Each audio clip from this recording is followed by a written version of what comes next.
सार्वत्रिक लोकसभा निवडणूक मतमोजणीसाठी आता यंत्रणा सज्ज झालेली आहे। राज्यातील 48 मतदारसंघात 4 जूनला मतमोजणी होणार आहे, त्यामुळे उद्याचा दिवस अतिशय महत्त्वाचा आहे। गेल्या महिन्याभरापासून सुरू असलेल्या लोकसभा निवडणुकांचा निकाल उद्या लागणार आहे। देशात 7 तर महाराष्ट्रात 5 टप्प्यात निवडणूक पार पडली आहे। महाराष्ट्रातील 48 मतदारसंघात मंगळवारी सकाळी 8 वाजल्यापासून मतमोजणी सुरू होईल आणि ही संपूर्ण प्रक्रिया सुरळीत आणि पारदर्शक पद्धतीने होण्याच्या दृष्टीने यंत्रणा संपूर्ण तयारीनिशी सज्ज आहे। मुख्य निवडणूक अधिकारी कार्यालयातर्फे ही माहिती देण्यात आली। आपण बघतोय राज्यातील 48 मतदारसंघातील मतमोजणी केंद्रांवर एकूण 14,507 अधिकारी कर्मचारी नियुक्त करण्यात आले आहेत। एकूण 289 हॉलमध्ये 4,309 मतमोजणी टेबलची व्यवस्था करण्यात आली आहे आणि कायदा आणि सुव्यवस्था अबाधित राखण्यासाठी अगदी चोख पोलीस बंदोबस्त सर्व मतदान केंद्रांवर उपलब्ध करून देण्यात आलेला आहे। त्यामुळे उद्याचा दिवस अत्यंत महत्त्वाचा। ह्या संदर्भातले अधिकचे अपडेट्स घेऊया। जुई जाधव आपल्या प्रतिनिधी आपल्या सोबत जोडले गेले, त्यांच्याकडून। जुई, आपण बघतोय उद्याचा दिवस अतिशय महत्त्वाचा आहे। गेल्या महिन्याभरापासून आपण बघतोय की निवडणुका सुरू होत्या आणि उद्याचा महादिवस महानिकालाचा, काय सांगा?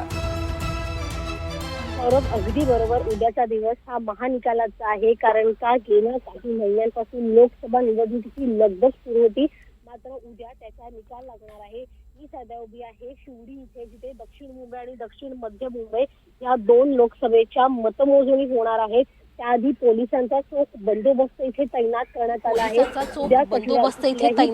आला आहे। उद्या कुठल्याही प्रकारची गैरसोय किंवा चुकीचा प्रकार घडू नये यासाठी पोलीस प्रशासन तैनात करण्यात आला आहे। त्यासोबतच अग्निशमन दलाच्या काही गाड्या देखील इथे तैनात करण्यात आल्या आहे, जेणेकरून आपत्ती कुठली होऊ नये त्यासाठी ही संपूर्ण तयारी केली गेली आहे।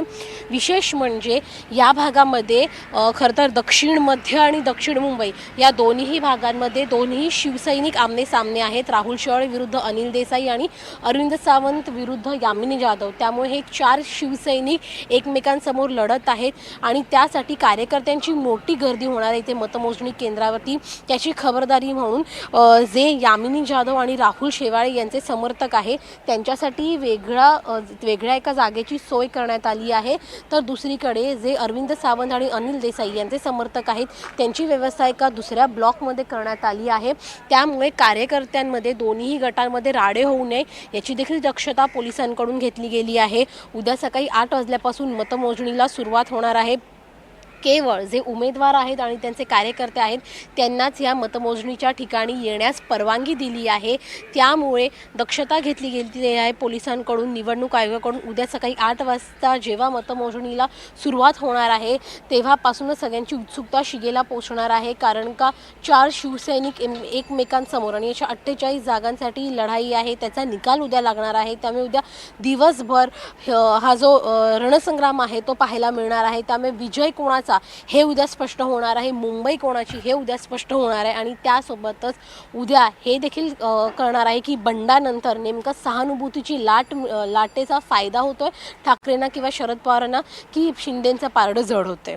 सौरभ, निश्चितच जुई, जर आपण बघितलं महाराष्ट्रात विशेषतः ज्या 2 पक्षांची शकल झाल्यानंतरची ही पहिलीच निवडणूक आहे, त्यामुळे या महाराष्ट्राचा कौल नेमका कोणाच्या बाजूने आणि देशाचा कौल, देशाचा मूड उद्या कळणार आहे। या संदर्भातले सगळे अपडेट्स आम्ही जुई तुमच्याकडून घेणारच आहोत। तुर्तास धन्यवाद। दरम्यान उद्या बीडच्या पॉलिटेक्निक महाविद्यालयात मतमोजणी करण्यात येणार आहे। 15 जून पर्यंत बीडमध्ये जमावबंदी लागू करण्यात आली आहे आणि या दरम्यान मिरवणूक आणि इतर कार्यक्रम पोलिसांच्या परवानगीशिवाय करता येणार नाहीत। बीडच्या मतमोजणी केंद्रावरील सुरक्षेवर पोलिसांचं चोख लक्ष असेल। निकालानंतर मिरवणूक काढण्यास देखील बंदी आहे। बीडचे अतिरिक्त पोलीस महासंचालक सुनील रामानंद स्वतः देखरेखीसाठी तिथे हजर राहणार आहेत। या संदर्भातले अधिकचे अपडेट्स आपण घेणार आहोत। बीडमधून आपले प्रतिनिधी स्वानंद पाटील आपल्यासोबत जोडले गेले आहेत। स्वानंद, आपण बघतोय की उद्या लोकशाहीचा महाउत्सव आहे, सगळीकडे संपूर्ण देशभरात यंत्रणा सज्ज आहे। बीडमध्ये नेमकी काय स्थिती आहे? सौरभ, गेल्या काही काळात बीडमध्ये काही घटना झाल्या होत्या, त्या अनुषंगाने पोलीस प्रशासन पूर्ण सज्ज आहे। काल स्वतः SP नी काही एस पींनी काल भेट दिली आणि त्यांनी तिथे सांगितलं की संपूर्ण बीड जिल्ह्यात फौजफाटा तैनात करण्यात आलेला आहे। याच्यामध्ये जर बघितलं तर 2 ॲडिशनल एस पी, 4 DYSP, 70 अधिकारी, 500 कर्मचारी, 600 होमगार्ड असा तगडा पोलीस बंदोबस्त उद्या बीडमध्ये तैनात करण्यात आलेला आहे। तसेच संवेदनशील ठिकाणी पोलिसांचा अतिरिक्त बंदोबस्त असेल। सौरभ, निश्चितच या संदर्भातल्या अपडेट्स आम्ही तुमच्याकडून घेणारच आहोत। स्वानंद, तुर्तास धन्यवाद।